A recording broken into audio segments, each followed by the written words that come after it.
Les invito a abrir sus Biblias en Lucas capítulo 15 y vamos a leer los versos 11 al 32, que es la parábola del hijo pródigo. Vamos en el recorrido expositivo del Evangelio de Lucas, y de esta parábola ya hemos tenido 3 mensajes. Hoy es el cuarto y último mensaje de la parábola del hijo pródigo. Por lo tanto, sería bueno leer toda la parábola nuevamente para terminar hoy el mensaje que nos quiere enseñar el Señor. Dice así en el verso 11: también dijo: un hombre tenía 2 hijos. El menor de ellos dijo a su padre: Padre, dame la parte de los bienes que me corresponde. Y les repartió los bienes. No muchos días después, juntándolo todo, el hijo menor se fue lejos a una provincia apartada, y allí desperdició sus bienes viviendo perdidamente. Cuando todo lo hubo malgastado, vino una gran hambre en aquella provincia y comenzó a faltarle. Y fue y se arrimó a uno de los ciudadanos de aquella tierra, el cual le envió a su hacienda para que apacentase cerdos. Y deseaba llenar su vientre de las algarrobas que comían los cerdos, pero nadie le daba. Y volviendo en sí, dijo: ¿cuántos jornaleros en casa de mi padre tienen abundancia de pan, y yo aquí perezco de hambre? Me levantaré e iré a mi padre, y le diré: Padre, he pecado contra el cielo y contra ti. Ya no soy digno de ser llamado tu hijo.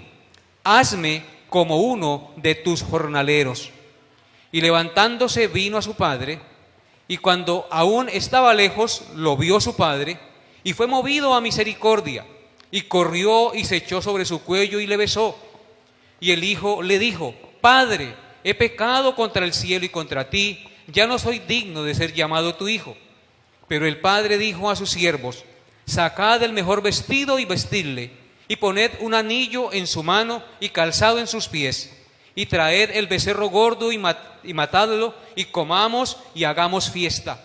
Porque mi hijo muerto era y ha revivido, se había perdido y es hallado. Y comenzaron a regocijarse. Y su hijo mayor estaba en el campo, y cuando vino y llegó cerca de la casa, oyó la música y las danzas. Y llamando a uno de los criados le preguntó qué era aquello.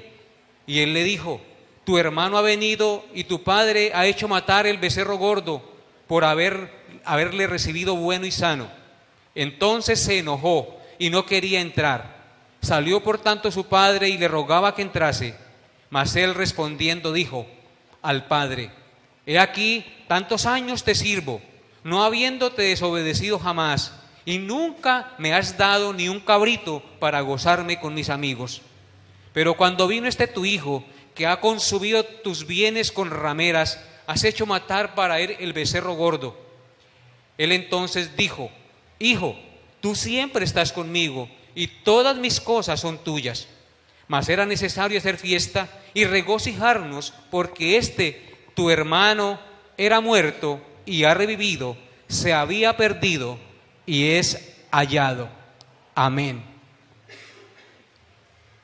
Esta preciosa parábola larga, con tantos detalles, es tan rica en enseñanza que no pude dar un solo mensaje, sino que el Espíritu Santo me dio con el mensaje de hoy 4 mensajes. Por tanto, hoy es la parábola del padre amante, porque yo les dije que no es justo llamar la parábola del hijo pródigo, porque el hijo pródigo o el hijo del despilfarrador no es el protagonista es el padre que perdona a su hijo descarriado y que exhorta a su hijo mayor a no ser egoísta y orgulloso. Por tanto, hoy es la parábola del padre amante, 4ª parte. O sea, la 4ª parte de la parábola hoy la vamos a ver. Y esta cuarta parte la he titulado El enojo del hermano mayor y la respuesta del padre. Y hoy vamos a ver los versículos 25 al 32, que es la parte final de la historia de esta parábola. Nos dice el verso 25: después de que el padre mata el becerro gordo, le pone vestido a su hijo, le pone el anillo y le hace fiesta. En ese momento el hijo no estaba. Entonces el verso 25 dice: y su hijo mayor estaba en el campo. Y cuando vino y llegó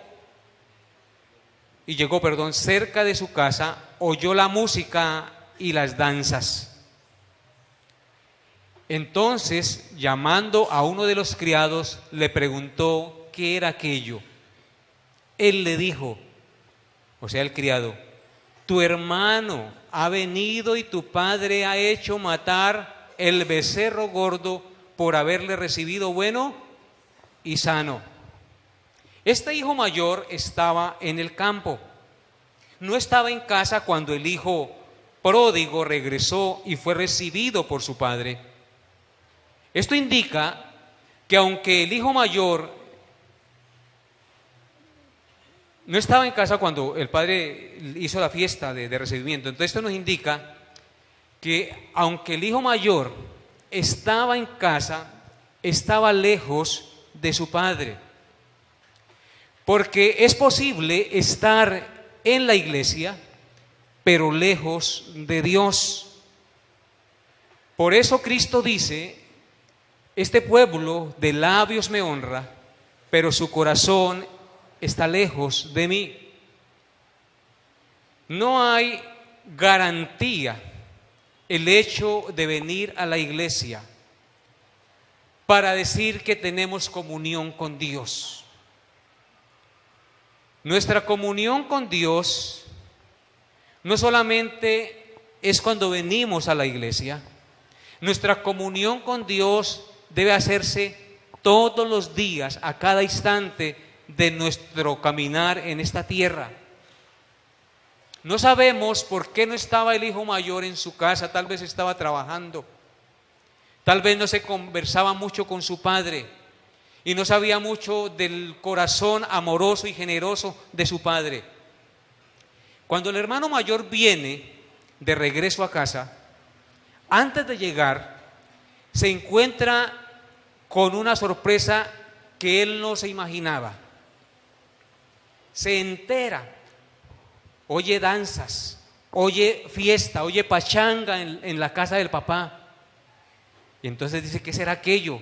Entonces manda a llamar a uno de los criados y se entera por boca de un criado que su hermano menor ha regresado y su padre ha hecho matar para él el becerro gordo por haberle recibido sano y salvo. Matar el becerro gordo implicaba un recibimiento especial. El becerro gordo solo se mataba cuando una persona súper importante venía a la casa en los tiempos de Israel, en los tiempos del Señor Jesucristo, que nos habla aquí las Sagradas Escrituras. El criado le dice: su hermano menor ha muerto y su padre ha hecho matar el becerro gordo. Este hijo mayor no se imaginaba esa noticia.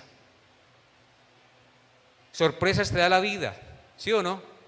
Esta noticia fue supremamente sorpresiva y confrontadora para el hermano mayor, ya que él no se imaginaba que la fiesta era en celebración por el regreso del malagradecido de su hermano y el sinvergüenza de su hermano menor, que había cogido las cosas, la herencia de su padre, y ¿qué?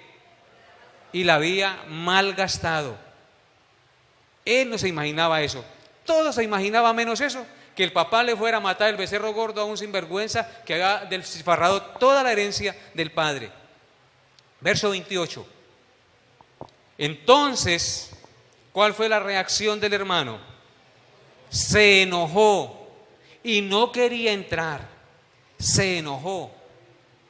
Después de oír la noticia, este hermano de que el papá había hecho matar el becerro gordo para el hermano sinvergüenza, solo habían dos reacciones posibles para el hermano mayor. Una era alegrarse y regocijarse junto con su padre por el regreso de su hermano menor. O la otra, ¿cuál era?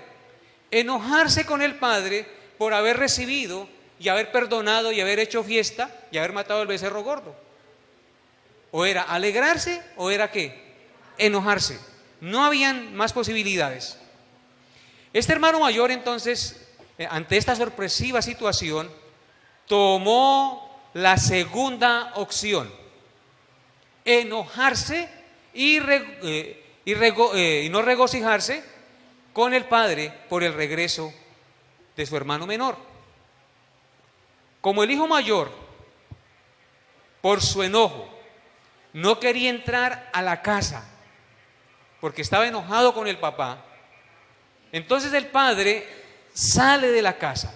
Alguien va y le avisa: afuera está tu hijo mayor y no quiere entrar porque está bravo con usted por haberle matado el becerro gordo a su hermano, porque él regresó, por haber recibido a su hermano. No, yo no estoy conforme con eso. Entonces el padre sale. ¿Y qué nos dice el verso 28? Entonces se enojó y no quería entrar. Salió por tanto su padre, ¿y qué hacía? Le rogaba que entrase. Le rogaba que entrase.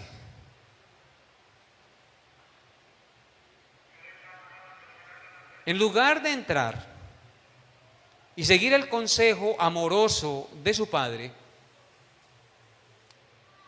esos ruegos que el papá le hacía, este hijo se enojó con su padre y le reclamó duramente. Noten lo que dice los versículos 29. Después de que el padre le dice: hijo, entra, por favor, venga, celebremos juntos, gocémonos porque su hermano ha regresado humillado, ha regresado arrepentido. Mas él respondiendo dijo al padre: he aquí tantos años te he servido, no habiéndote desobedecido jamás, y nunca me has dado ni un cabrito para gozarme con mis amigos.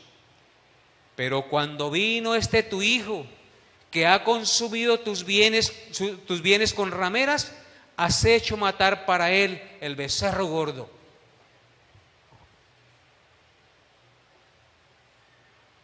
Este hijo se enojó con su padre y le reclama duramente. ¿Qué le dice? Te he servido por muchos años, papá, no seas injusto. Nunca te he desobedecido. Nunca me has dado ni un cabrito para gozarme con mis panas. Pero cuando vino este tu hijo, que ha consumido tus bienes con rameras, has hecho matar para él el becerro gordo, papá. Esto no es justo, papá. De este episodio que acabamos de mencionar, podemos aprender un principio fundamental que haríamos bien en tener en cuenta todos nosotros los hijos de Dios. Y ese principio fundamental es que las reacciones que tomamos y las palabras que decimos ante ciertas situaciones que enfrentamos revelan lo que hay en nuestro corazón, porque de la abundancia del corazón habla la boca. Vuelvo y repito, el principio es que las reacciones que tomamos y las palabras que decimos ante ciertas situaciones que enfrentamos revelan lo que hay en nuestro corazón. Lo que usted diga y la manera en que usted reaccione en ciertas situaciones, eso revela lo que hay en su corazón. En este reclamo que el hijo hace a su padre, se revela lo que hay en el corazón de este hijo mayor. Su reacción y sus palabras revelaron por lo menos 4 pecados de este hijo. El primer pecado fue el pecado del enojo. Se enojó contra su padre porque había hecho fiesta y estaba gozoso del regreso de su hermano menor. ¿Cómo es posible que mi padre haya hecho matar el becerro gordo en fiesta para este sinvergüenza. Si este becerro gordo estaba reservado, en esa época el becerro gordo se reservaba también para cuando el hijo primogénito se casaba. Entonces, este hermano mayor se comió mi becerro gordo.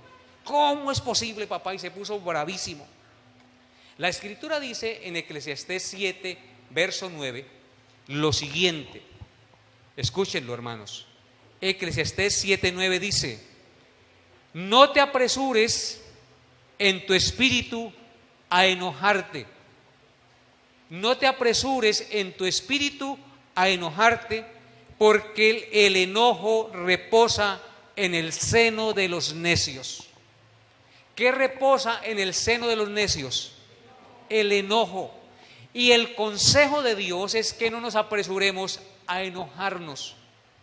Nosotros sufrimos de ese mal muy constantemente. Muy fácilmente se nos salta la chispa, como decimos comúnmente. Nos enojamos fácilmente cuando las cosas no nos salen como nosotros queríamos, como nosotros pensábamos. El enojo reposa en el seno, en el corazón, en el pecho de los necios. Y en Efesios capítulo 4, verso 31, el Señor nos dice lo siguiente. Efesios 4:31 dice: quítense de vosotros toda amargura, enojo, ira, gritería y maledicencia y toda malicia. Es una orden de Dios que de nosotros debe quitarse el enojo, la amargura, la ira. Nosotros debemos procurar limpiar nuestro corazón de todas estas cosas. No te apresures en tu espíritu a enojarte. Díganme todos los que están acá que si no es verdad, que por apresurarnos a enojarnos, a hacer de mecha corta, como les digo, nos metemos en problemas y decimos cosas que no queríamos decir, pero que las dijimos y que hirieron profundamente al otro, y que después de que salieron de nuestra boca ya no hubo nada que hacer e hirieron a esa persona. Causaron un gran mal. El Señor nos muestra aquí que este hijo se enojó con su papá. ¿Está bien que los hijos se enojen con los padres? No, hermanos, no está bien. Además, el papá es el papá. Y el segundo pecado que cometió este hijo fue el pecado de la deshonra de su padre. Porque al enojarse, dijo palabras duras contra su padre. Deshonró a su padre, aunque no nombra a la mamá, probablemente también a su mamá. Deshonró a su padre porque lo acusó de injusto, de tomar decisiones equivocadas. A este que no merece nada le has hecho fiesta. A este que se gastó todo su dinero con rameras le has matado el becerro gordo. Esto es injusto, papá. Lo acusó de injusto y de tomar decisiones equivocadas. Deshonró a su padre. Y la Escritura nos dice en Éxodo 20, en el 5.º mandamiento, no lo busque, que ustedes lo deben saber de memoria: honra a tu padre y a tu madre, que es el primer mandamiento con promesa, para que tus días se alarguen sobre la tierra que Jehová tu Dios te da. Es un deber de los hijos honrar a sus padres. Es un deber de los hijos respetarlos, no cuestionar sus decisiones, y si lo van a hacer, hacerlo con respeto. Honra a tu padre y a tu madre, porque a veces los hijos le hablan a los papás como si fueran iguales y no miran con respeto a sus padres. Los jóvenes deben tener cuidado en eso, porque están violando uno de los mandamientos de la ley de Dios, y dice la Escritura que Dios no dará por inocente al que viole sus mandamientos.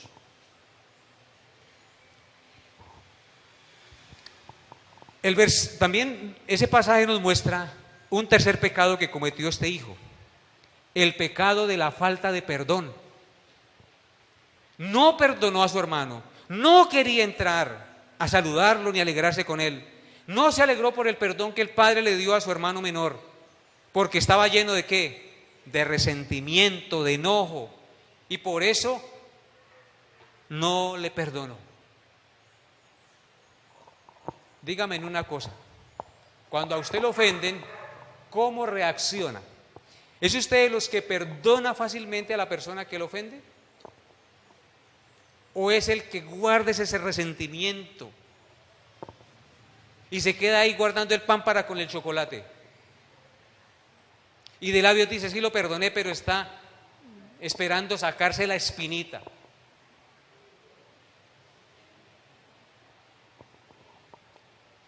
Hay que perdonar. De la manera que Cristo nos perdonó, también debemos hacerlo nosotros, hermanos. Este hermano cometió ese pecado, falta de perdón, no perdonó a su hermano. La historia no nos dice si lo perdonó o no lo perdonó al fin y al cabo, pero en lo que narra ahí, no quería entrar y no se gozó por el perdón que el padre le dio a su hijo menor. Y el cuarto pecado que cometió este hijo fue el pecado de la autoexaltación. El pecado de la autoexaltación o la autojusticia. Este hijo mayor tenía un alto concepto de sí mismo. Se creía infinitamente mejor que su hermano. Él creía que se merecía las dádivas de su padre por su comportamiento y que su hermano menor no merecía nada. Yo te he servido por muchos años, papá. Nunca te he desobedecido. Aparte de eso también era mentiroso porque no hay hombre que no peque, ¿no?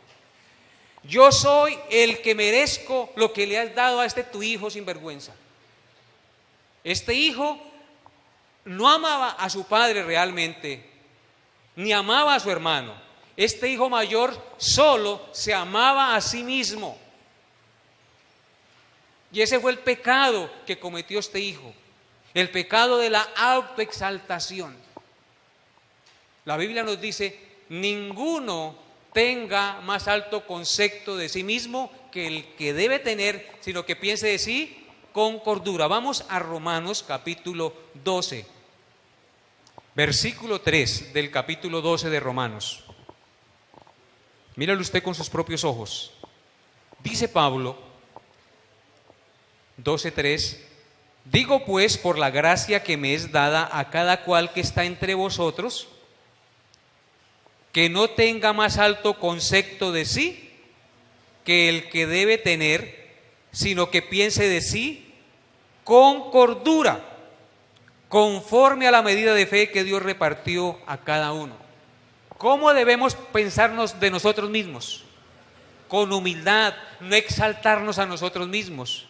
Hay una tendencia nuestra a exaltarnos, a querer que nos vanagloríen, a que nos den la palmadita en el hombro. ¿Sí o no? Este hijo mayor tenía ese gran pecado. Ahora adelántese a Filipenses capítulo 2, versículo 3 también. Filipenses 2, verso 3. Dice, nada hagáis por contienda o por vanagloria. ¿Qué estaba haciendo este hijo mayor? Vanagloriándose. Las cosas las estaba haciendo para vanagloriarse. Yo sí soy mejor que mi hermano. Yo no soy como el hermano otro. Yo soy el mejor de mis hermanos. ¿Y qué dice? Nada hagáis por contienda o por vanagloria. Antes bien con humildad, dice, estimando cada uno a los demás como superiores a él mismo. ¿Cuál es el mandato de Dios? Que estimemos a los demás superiores a nosotros. ¿Lo hacemos? A veces no lo aprendemos como loros, pero a la hora del té, cuando se trata de ponerlo en práctica, no lo hacemos, porque siempre nos consideramos mejor que el otro. Y la Biblia nos dice todo lo contrario. Considere usted a los demás superiores a usted mismo. Y eso es humildad. Reconocer que si soy algo, lo soy por la gracia y la misericordia de Dios. Volviendo a la historia, el padre, a pesar de la insolencia y el irrespeto de su hijo mayor, le contestó con amor. ¿Cómo contesta usted cuando le contestan ásperamente o con grosería? ¿Contesta con la misma moneda? Este padre nos da un maravilloso ejemplo.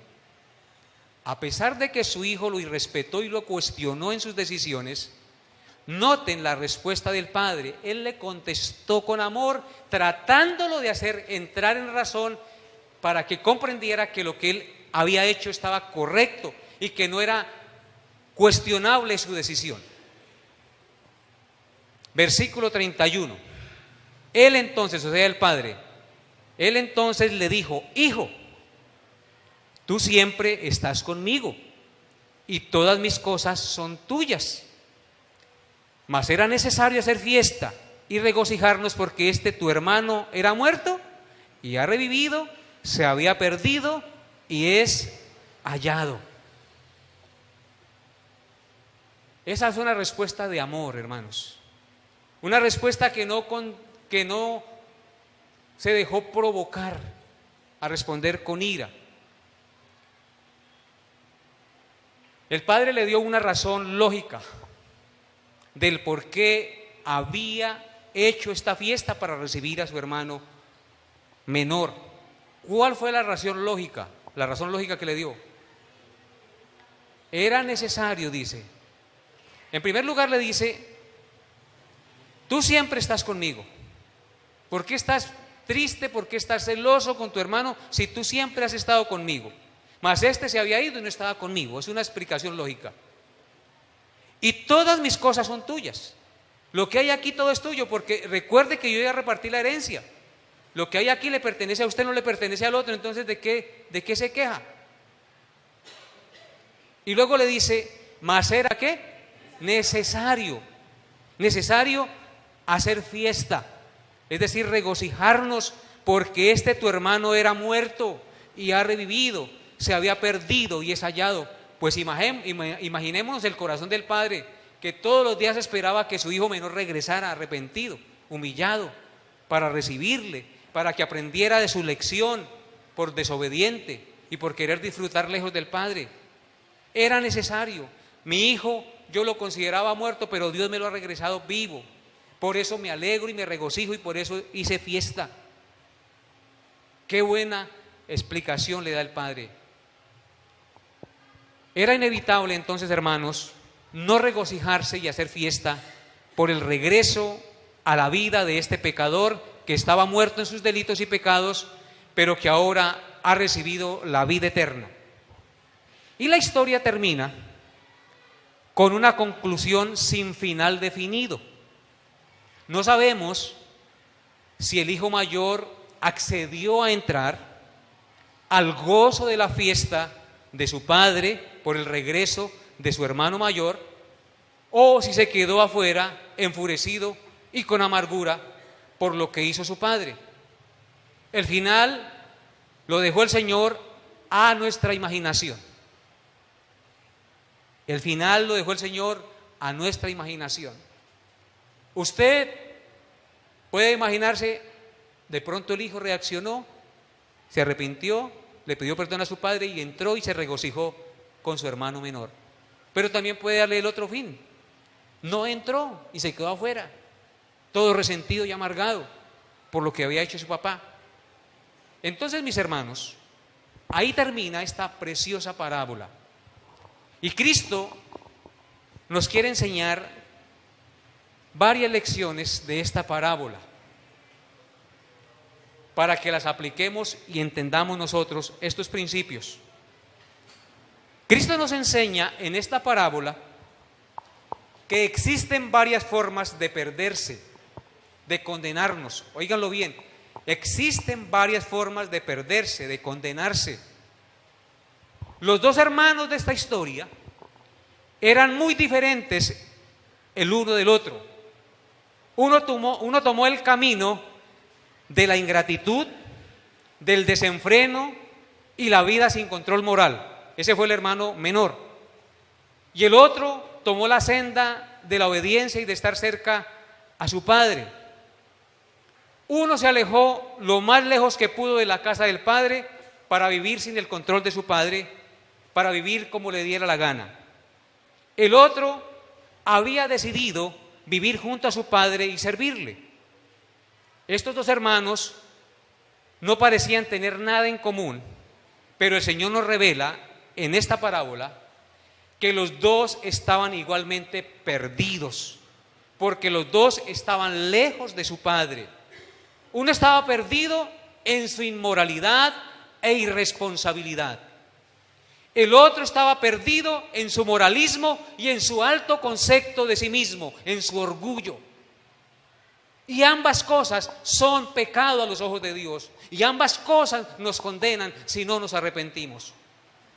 Uno rechazó al Padre en forma abierta y descarada y decidida. Dame los bienes, los tomó, los vendió todas las posesiones y se fue y los malgastó. El otro permaneció junto al Padre, obedeciéndole, pero no de corazón. Él estaba allí por intereses, no le estaba sirviendo de corazón. Uno se alejó del Padre para gastarse la herencia de su padre. El otro permaneció junto al Padre, no por amor, sino por amor a la herencia de su padre, por amor a él mismo, por amor a su reputación, no por amor al Padre. Cuando el hijo mayor supo el recibimiento que el padre le había hecho a su hermano, lo trató con irrespeto. Ahí pecó el hijo mayor, el que se creía tan justo, está pecando porque está irrespetando a su padre. Lo trató con irrespeto y con reproches, negándose a aceptar la voluntad perdonadora y amorosa de su padre hacia su hermano menor que había regresado arrepentido. Y eso es pecado. Este hermano mayor no tenía misericordia. Óiganlo bien, este hermano mayor no tenía misericordia, era moralista. El moralista se identifica porque no descansa en la gracia de Dios, sino en su rectitud y su decencia. Hay personas moralistas por todas partes. Ellos dicen: yo me voy a salvar porque yo soy una persona decente, yo no robo, yo soy buen esposo, y se vanaglorian en eso. Esas personas no descansan en la gracia de Dios y no reconocen que son pecadores. Descansan en su rectitud y en su decencia. El moralista es aquel que se cree bueno siendo malo, porque no entiende la magnitud de su pecado y cree que con su supuesto buen comportamiento se gana el cielo y se gana las bendiciones de Dios. El moralista piensa y actúa de esta manera: Dios, tienes que bendecirme porque yo soy bueno.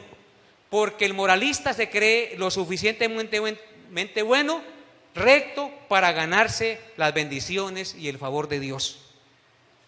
El moralista o legalista pretende, óiganlo bien, pretende controlar a Dios a través de su obediencia.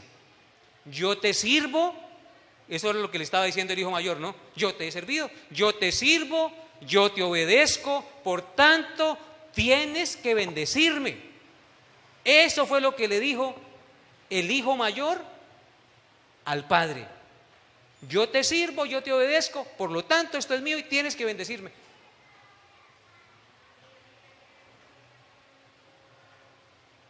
El moralista no quiere ni ama realmente a Dios. Lo que él quiere de Dios es sus favores. Él no quiere realmente a Dios. Él quiere de Dios únicamente sus beneficios. El moralista en realidad no puede ni quiere aceptar el evangelio del Señor Jesucristo, porque el verdadero evangelio aplasta el orgullo humano. Óiganlo bien, el verdadero evangelio aplasta el orgullo humano, porque parte del principio, el evangelio parte del principio de que no hay nada bueno en nosotros y que somos completamente impotentes de ganarnos el favor de Dios y llenar la medida que Dios exige para nuestra salvación. Ningún hombre es capaz ni puede llenar la medida de perfección que Dios exige. Por eso Cristo se hizo hombre, para satisfacer la justicia y la perfección de vida que Dios exige para la redención de morales e inmorales. El moralista necesita a Cristo como el inmoral también lo necesita. Hay hombres que no son pecadores groseros a los ojos de los hombres, pero son orgullosos, son irreverentes, sabios en su propia opinión, se creen buenos y superiores a los demás, y eso es pecado. El único bueno y el único justo es Dios. Amén. Por eso Cristo se hizo hombre, para llenar la medida, porque Él fue el único que pudo cumplir la medida que Dios exige, la medida de perfección y santidad de vida, porque la Biblia dice que Cristo nunca pecó desde que nació hasta que murió en la cruz del Calvario. Él fue el hombre perfecto, no se halló engaño ni pecado en su boca. Por eso Él es nuestro representante y Él es nuestro Salvador y nuestra justicia. Mi amado que me escucha, si tú estás tratando de ganarte el cielo y el perdón y las bendiciones de Dios por tu decencia o por tu desempeño religioso, escuche lo que dice la palabra de Dios en Romanos 3:10. Dice, como está escrito, no hay justo ni aún uno, no hay quien entienda, no hay quien haga lo bueno, no hay quien haga lo bueno, no hay ni siquiera uno. No hay ni siquiera uno que haga lo bueno, porque lo que Dios exige es perfección de vida y ninguno de nosotros es perfecto. Si no pecamos de palabra, pecamos de pensamiento. Si no pecamos de pensamiento y de palabra, pecamos de omisión o de obra. Pero de alguna manera violamos la ley de Dios. Y el único que no la violó fue Cristo. Por eso Él es nuestra justicia. Y su justicia es imputada a nosotros. Y por eso Él es nuestro único, perfecto y suficiente Salvador. Si usted no se arrepiente de su moralidad, de su rectitud, también se condenará en el infierno, porque el único recto es Cristo. Mucha gente piensa llegar al cielo con un letrero en la frente que diga, yo estoy aquí porque yo fui bueno, esto me lo gané yo. Así muchos piensan llegar al cielo. ¿Por qué quieres que te deje entrar al cielo? Ay, porque yo fui buen esposo. Pero no fue orgulloso, no fue mentiroso, no fue irreverente, no mintió nunca, y cualquier pecado nos pone lejos de la gloria de Dios.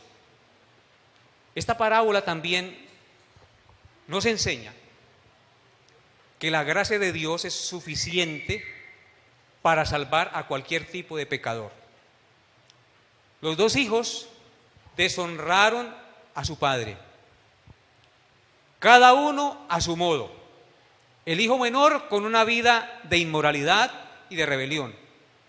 El hijo mayor con su orgullo, con su irreverencia, con su alto concepto de sí mismo, con su inconformidad, con su falta de perdón, con su enojo. Ofendió a su padre y por supuesto ¿a quién? A Dios. La historia nos muestra que el padre no tuvo reparos en mostrarles a ambos su extraordinaria disposición de amor y de perdón. ¿Sí o no?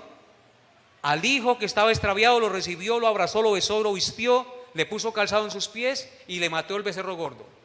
Y el otro que se puso bravo porque le hizo fiesta al hermano menor, le dijo, entra, venga, gózate con nosotros, participa de la fiesta, del gozo, de la salvación de los pecadores. El Padre siempre está dispuesto a salvar al moralista y al inmoral, al que se cree bueno siendo malo y al que peca abiertamente, al que es borracho, parrandero y jugador. También está dispuesto a perdonar. Esa es la extraordinaria gracia de Dios, disposición de amor y de perdón.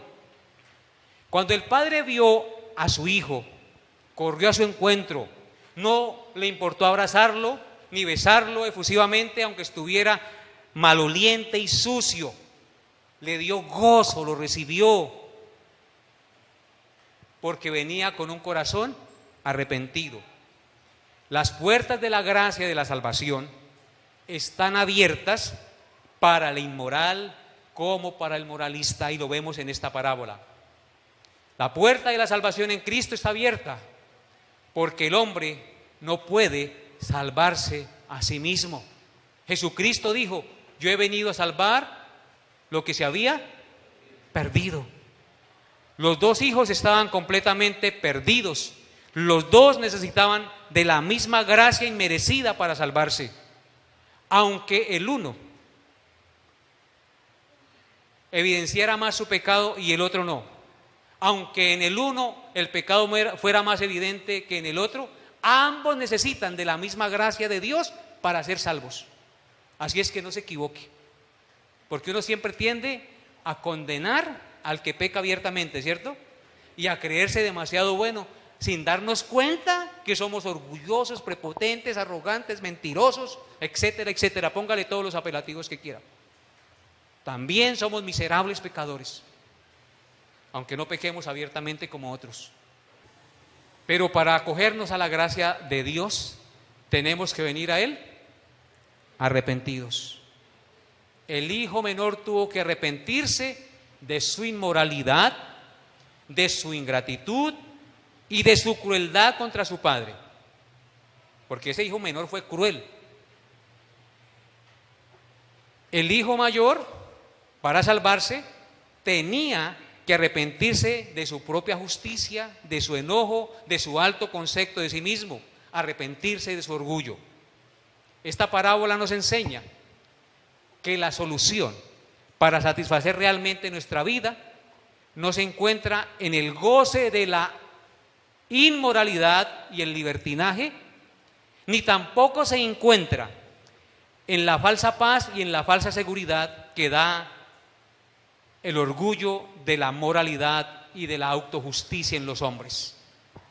Porque hay hombres que tienen como mucha paz en su autojusticia, en su moralidad, pero esa paz es temporal, esa paz no perdura, ni tampoco la paz y la felicidad se encuentra en los deleites de la carne. La paz y la felicidad se encuentran solo en Cristo el Señor. Amén. Solo en la obra redentora de Cristo encontramos la verdadera paz y el verdadero amor. Cristo dio su vida para que tanto el inmoral como el moralista tuvieran perdón de sus pecados y fueran salvos. Si nosotros pudiéramos solucionar el problema del pecado y de la salvación, entonces en vano murió Cristo, mis hermanos. Por demás murió Cristo. Cristo vino a la tierra porque ninguno de nosotros, ni moralistas, ni inmorales, pueden salvarse a sí mismos. La historia de la parábola termina con una fiesta, mis hermanos, una fiesta de salvación en la que tú y yo podemos participar arrepentidos. ¿Quiere usted entrar a esa fiesta? ¿Qué tiene que hacer? Arrepentirse de su inmoralidad, si la está viviendo, o arrepentirse de su moralismo, si se cree muy bueno, muy santo y muy justo, muy cumplidor de su deber. Tiene que arrepentirse de esas cosas, porque si no, la puerta de la salvación se cierra. Y por último, mis hermanos, la cuarta lección que Cristo nos enseña en esta parábola es que Dios se goza en perdonar y hace fiesta en los cielos por un pecador arrepentido. En este capítulo 15 podemos ver tres fiestas, porque nos muestra la parábola de la oveja perdida. Una oveja que se pierde y el pastor va y la busca y la trae gozoso al redil, y gozoso se regocija por haber encontrado la oveja. Luego nos habla de la parábola de la moneda perdida, esa mujer que se le pierde la moneda en la casa y barre y hace todo lo posible por encontrar la moneda, y cuando la encuentra llama a las vecinas y se goza y se regocija por haber encontrado la moneda perdida. Y esta parábola del hijo pródigo, que nos habla del hijo que se había perdido en su inmoralidad, pero que es encontrado nuevamente por la gracia de Dios, y el padre termina haciendo un fiestón con becerro gordo, con mamona. A la máxima expresión, una fiesta de regocijo porque un pecador se había ¿qué? Arrepentido, mis hermanos. El padre hizo matar el becerro gordo, hizo una gran fiesta por el regreso de su hijo perdido. Y la Biblia nos dice, ahí atrásito, en el verso 10 del capítulo 15 de Lucas, así os digo que hay gozo delante de los ángeles de Dios por un pecador que se arrepiente. Hay gozo. Y quiero contarles una cosa, mis hermanos. Dios no espera, óiganlo bien, Dios no espera hasta que hayan mil almas salvas para comenzar la fiesta. La fiesta de celebración comienza cuando un pecador se arrepiente. Por uno solo que se arrepienta, Dios hace fiesta. Él celebra constantemente la salvación de los pecadores porque constantemente vienen a Él los pecadores a su reino, totalmente arrepentidos. Por tanto, hermanos, piensen en esto. Si constantemente hay gente que viene arrepentida a los pies de Cristo, en el cielo hay una fiesta de celebración constante, perpetua, por los pecadores arrepentidos que vienen a los pies del Señor. En los nuevos cielos y en la tierra nueva viviremos una celebración eterna de la consumación eterna de la obra redentora de Cristo. La celebración en realidad no es en honor al pecador, es en honor al Hijo. Es en honor al que dio su vida para redimirnos de nuestros pecados. Por eso es que en Apocalipsis encontramos al que está sentado en el trono. Sea la gloria, la honra por los siglos de los siglos. Amén. Las imágenes de Apocalipsis nos muestran a una gran multitud, gente de toda nación, pueblo, tribu y lengua, adorando y glorificando al que vive por los siglos de los siglos, a aquel que nos redimió de nuestros pecados y de nuestras transgresiones. Y quiero terminar con ese pasaje, Apocalipsis capítulo 7. Apocalipsis capítulo 7, para que ustedes vean la escena de la película que ya está, de lo que ya ha sucedido en la mente y en el decreto de Dios. Lo que ya sucedió, pero que aún no ha sucedido. ¿Me hago entender? Es algo que ya fue, pero que aún no es. Apocalipsis 7:9 dice, ¿están ahí? Después de esto miré, y he aquí una gran multitud, la cual nadie podía contar. Juan está viendo un adelanto de la película, un corto, la cual nadie podía contar, de todas naciones, tribus y pueblos y lenguas, que estaban delante de ¿quién? Del trono y en la presencia del Cordero, vestidos de ropas blancas y con palmas en las manos. ¿Y qué hacía esta multitud? Clamaban a gran voz diciendo, la salvación pertenece a nuestro Dios que está sentado en el trono y al Cordero. ¿Qué están celebrando? ¿Qué están proclamando? Que la salvación es ¿de quién? Del Padre y del Hijo. Por lo tanto, en el cielo habrá una celebración perpetua de la consumación de la obra redentora de Cristo. Y todos los ángeles estaban en pie alrededor del trono y de los ancianos y de los 4 seres vivientes, y se postraron sobre sus rostros delante del trono. ¿Y qué hicieron? Adoraron a Dios diciendo, miren lo que decían los ángeles, amén, la bendición y la gloria y la sabiduría y la acción de gracias y la honra y el poder y la fortaleza sean a nuestro Dios, ¿por cuánto? Por los siglos de los siglos. Solo alabanzas al Señor por su salvación. Entonces uno de los ancianos habló diciéndome, estos que están vestidos de ropas blancas, ¿quiénes son y de dónde han venido? yo le dije, Señor, tú lo sabes. Y él me dijo, estos son los que han salido de la gran tribulación y han lavado sus ropas y las han emblanquecido en la sangre del Cordero. Por eso, porque han sido salvos y están agradecidos, por eso están ¿qué? Delante del trono de Dios y le sirven día y noche en su templo.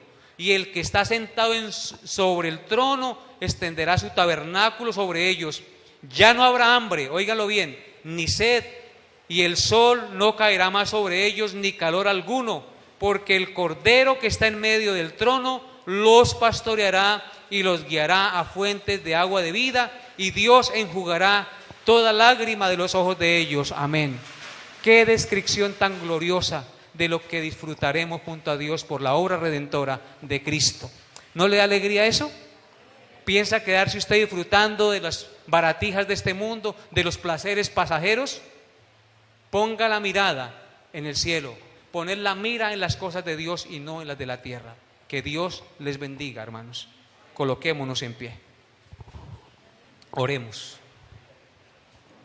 Padre Santo, sabemos que un día vamos a morir, que un día estaremos rindiendo cuentas a ti de nuestra vida, y que nuestra vida no ha sido perfecta. Hemos pecado de pensamiento, de palabra, de obra, de omisión, pero en tu amor tú has enviado a Cristo a esta tierra para pagar la deuda de nuestros pecados. Él vino y vivió la vida perfecta que no pudimos vivir y que no podemos vivir. Y Él se ofreció como el sacrificio perfecto para que su justicia fuese imputada a nosotros. Porque tú, Señor, eres nuestro Salvador. Porque tú, Señor, diste tu vida en rescate por tu pueblo. Hoy te bendecimos y te alabamos. Hoy reconocemos que solo en ti hay salvación y que necesitamos de tu perdón y tu misericordia. Y que nuestra rectitud y nuestra moralidad no nos pueden salvar. El único que nos puede salvar es Cristo el Señor. Si hay alguien que no te conoce, Señor, en esta mañana, en este lugar, ábrale su entendimiento, Señor, para que crea y acepte a Cristo como su único y suficiente Salvador. Pues solo en ti hay perdón, pues solo en ti hay salvación. Porque no hay otro nombre bajo el cielo dado a los hombres en que podamos ser salvos. Bendito seas tú por siempre, en Cristo. Amén y amén. Quiero orar al Señor en esta mañana por Adrianita Costa, por Samuelito y por la salud de John Omar Castellanos Rojas. Padre bendito, tú conoces a Samuelito, conoces a Adrianita. Los coloco en tus manos y ruego tu gracia, tu fortaleza, tu consuelo para ellos. Ruego también, Señor, que ayudes a John Omar en sus quebrantos de salud y le permitas, Señor, acercarse más a ti y conocer tu infinito y maravilloso amor. Padre bendito, y a nosotros, llévanos en tu paz y en tu seguridad. Y que esta palabra que hemos escuchado hoy la pongamos en práctica. Y no confiemos más en nosotros mismos, sino en ti. No confiemos más en nuestra justicia, sino en tu justicia. Y también muévenos a arrepentirnos si hay inmoralidad en nuestra vida, de nuestra inmoralidad, para que tu Santo Espíritu nos limpie y nos perfeccione. Te lo imploro en el nombre de Cristo nuestro Señor. Amén y amén.